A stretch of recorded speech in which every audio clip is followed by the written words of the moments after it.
Hello दोस्तों, आराध्यारस academy के YouTube channel में आप सभी का स्वागत है। दोस्तों, राजस्थान में आयोजित सभी प्रतियोगी परीक्षाओं के लिए डेली करंट अफेयर की टेस्ट सीरीज शुरू की गई थी, जिसमें आज मैं आपको 19 मई 2024 के करंट अफेयर के जो प्रश्न बन रहे हैं उन सभी प्रश्नों को आज मैं आपको इसमें बताने वाला हूं। दोस्तों, राजस्थान प्लस भारत प्लस विश्व के प्रश्न इसमें शामिल किए गए हैं, ऑब्जेक्टिव प्रश्न है। और दोस्तों, विस्तार के माध्यम से अपन ये करंट अफेयर के प्रश्न पढ़ेंगे। रोजाना आपको प्रातः 6 बजे क्लास है वो देखने को मिलेगी। दोस्तों, रोजाना मेरे साथ में आपको चलना है। करंट अफेयर से संबंधित आपका एक भी प्रश्न है वो गलत नहीं होगा, चाहे वो आप भारत की परीक्षा दे लेना, चाहे वो आप राजस्थान की। दोस्तों, आराध्यारस एकेडमी के यूट्यूब चैनल को सब्सक्राइब नहीं किया तो सब्सक्राइब जरूर करें, बेल आइकन को दबाएं, वीडियो को लाइक और अपने दोस्तों के पास में शेयर जरूर करें। तो चलिए दोस्तों, शुरू करते हैं आज का अपना इसमें पहला प्रश्न। देखिए, हाल ही में किस भारतीय कंपनी ने फ्रांस में global artificial intelligence centre of excellence बनाने की घोषणा की है? बहुत ही अच्छा प्रश्न है दोस्तों। हाल ही में किस भारतीय कंपनी ने फ्रांस में ग्लोबल आर्टिफिशियल इंटेलिजेंस यानी कि एआई सेंटर ऑफ एक्सीलेंस बनाने की घोषणा की है? तो वो है दोस्तों, इसका राइट आंसर हो जाएगा, वो है Tata consultancy services. Tata consultancy services यहाँ पर है। ए नंबर का जो ऑप्शन है वो इसका बिल्कुल सही उत्तर हो जाएगा, याद रखना। ठीक है, ये आपको महत्वपूर्ण है ये प्रश्न। नेक्स्ट आगे देखिए दोस्तों, यहाँ पे सेकंड नंबर का प्रश्न है। हाल ही में दोस्तों साहित्य अकादमी द्वारा साहित्य अकादमी फेलोशिप से किसे सम्मानित किया गया? बताइए दोस्तों, यहाँ पे मैं आपको बताऊं कि किसे हाल ही में साहित्य अकादमी द्वारा साहित्य अकादमी फेलोशिप से सम्मानित किया गया है। तो दोस्तों, किसको सम्मानित किया गया है? तो इसका राइट आंसर क्या हो जाएगा? वो है दोस्तों रस्किन बॉन्ड। ठीक है, रस्किन बॉन्ड को साहित्य अकादमी फेलोशिप से सम्मानित किया गया है साहित्य अकादमी द्वारा। दोस्तों, ये आपको इसमें याद रखना है। और साहित्य अकादमी द्वारा दिया जाने वाला ये सर्वोच्च साहित्यिक सम्मान है। ठीक है, आप सभी को पता होना चाहिए। रस्किन बॉन्ड है, ये प्रख्यात भारतीय लेखक है। ठीक है, और उनका दोस्तों आज जन्मदिन है। ठीक है, ये भी याद रखना है। 19 मई 1934 को इनका जन्म हुआ था। तो यहाँ पर अपना इसमें राइट आंसर हो जाएगा स नंबर का जो ऑप्शन है वो इसका बिल्कुल सही। नेक्स्ट आगे देखिए, हाल ही में सुप्रीम कोर्ट बार एसोसिएशन का अध्यक्ष किसे नियुक्त किया गया है? सुप्रीम कोर्ट बार एसोसिएशन का अध्यक्ष है वो किसे नियुक्त किया गया है?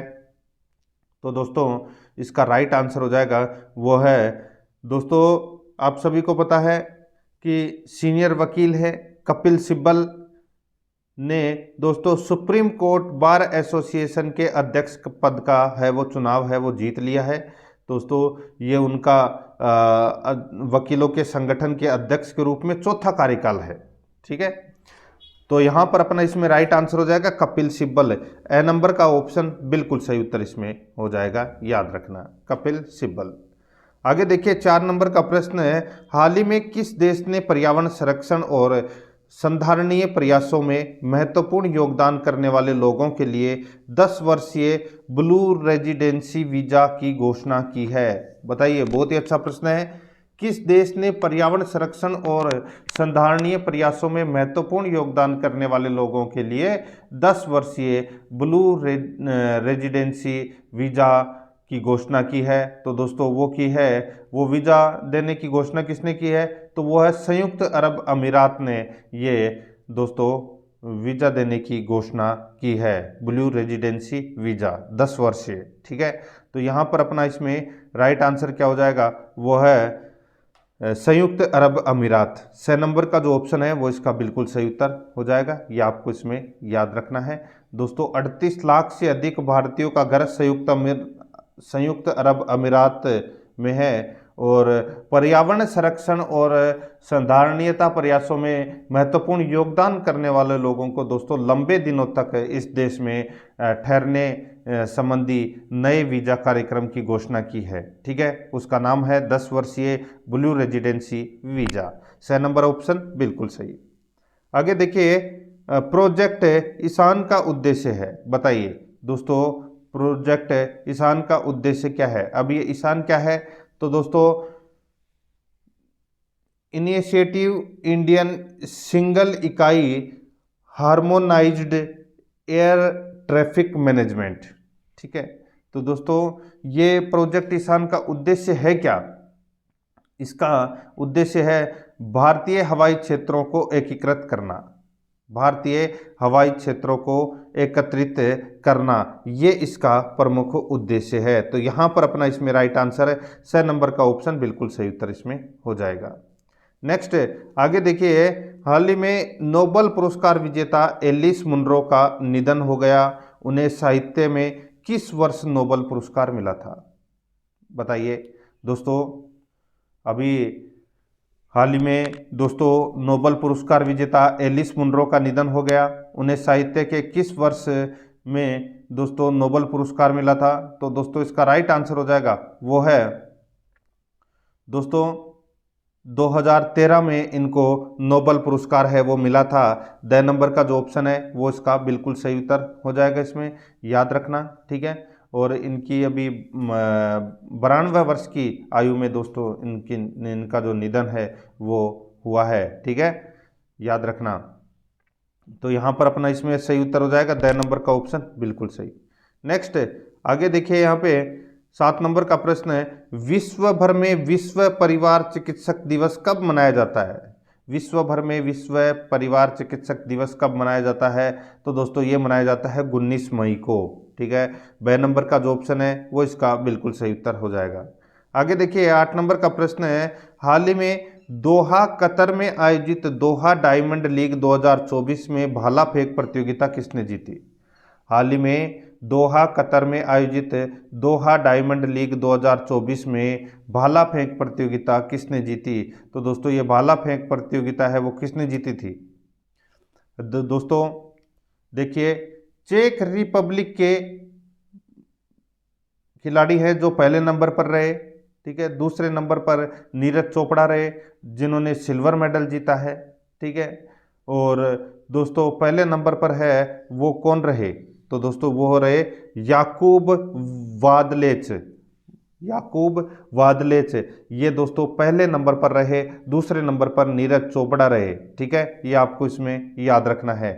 तो गोल्ड मेडल किसने जीता? याकूब वादलेच ने। कहाँ के हैं? चेक रिपब्लिक के। तो यहाँ पर अपना इसमें राइट आंसर ब नंबर का जो ऑप्शन है वो इसका सही उत्तर हो जाएगा। आगे देखिए 9 नंबर का प्रश्न है, हाल ही में वारसा पोलैंड में आयोजित 2024 Superbet Poland rapid and blitz शतरंज टूर्नामेंट किसने जीता है? बताइए दोस्तों, हाल ही में वारसा पोलैंड में आयोजित 2024 Superbet Poland rapid and blitz शतरंज टूर्नामेंट किसने जीता है? तो दोस्तों ये जीता है किसने? तो इसका राइट आंसर हो जाएगा वो है मैग्नस कार्लसन। मैग्नस कार्लसन ने जीता है। तो यहाँ पर 6 नंबर का जो ऑप्शन है वो इसका बिल्कुल सही उत्तर इसमें हो जाएगा, याद रखना। ठीक है, 5 बार के ये विश्व चैंपियन रह चुके हैं और विश्व नंबर 1 अभी हाल फिलहाल में है ये। ठीक है, तो यहाँ पर अपना इसमें राइट आंसर 6 नंबर ऑप्शन बिल्कुल सही। नेक्स्ट आगे देखिए दोस्तों, यहाँ पे हाल ही में किस कंपनी ने नवीकरणीय अमोनिया की आपूर्ति के लिए नॉर्वे के यारा क्लीन अमोनिया दुनिया के सबसे बड़े व्यापारी और अमोनिया के वितरक के साथ एक समझौते पर हस्ताक्षर किए हैं? बताइए, हाल ही में किस कंपनी के नवीकरणीय अमोनिया की आपूर्ति के लिए नॉर्वे के यारा क्लीन अमोनिया के साथ एक समझौते पर हस्ताक्षर किए हैं? तो अपने को कंपनी का नाम बताना है। तो दोस्तों कंपनी का नाम है ग्रीनको जिरोक।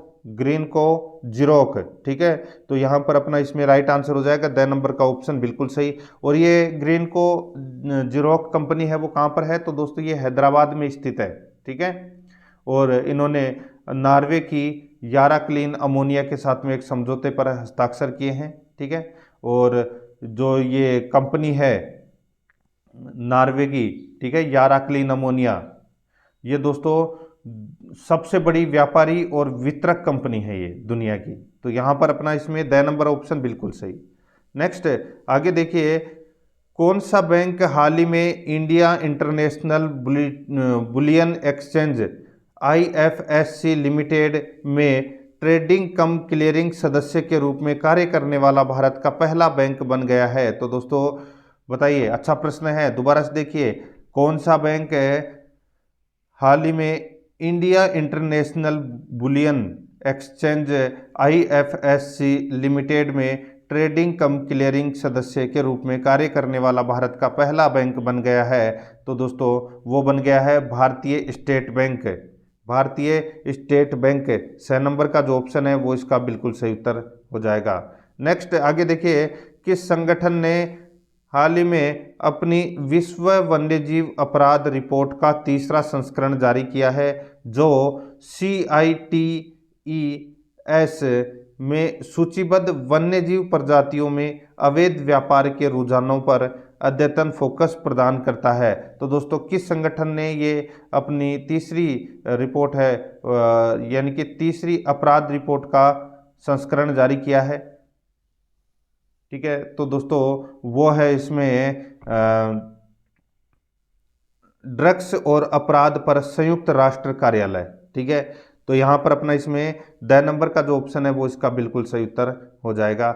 आगे देखिए मित्रों, यहाँ पे 13 नंबर का प्रश्न है, संयुक्त राष्ट्र वन मंच के 19वें सत्र के अध्यक्ष कौन थे, जो हाल ही में संयुक्त राज्य अमेरिका के न्यूयॉर्क में संयुक्त राज्य मुख्यालय में आयोजित किया गया था? बताइए दोस्तों, संयुक्त राष्ट्र वन मंच के 19वें सत्र के अध्यक्ष कौन थे, जो हाल ही में संयुक्त राज्य अमेरिका के न्यूयॉर्क में संयुक्त राष्ट्र मुख्यालय में आयोजित किया गया था?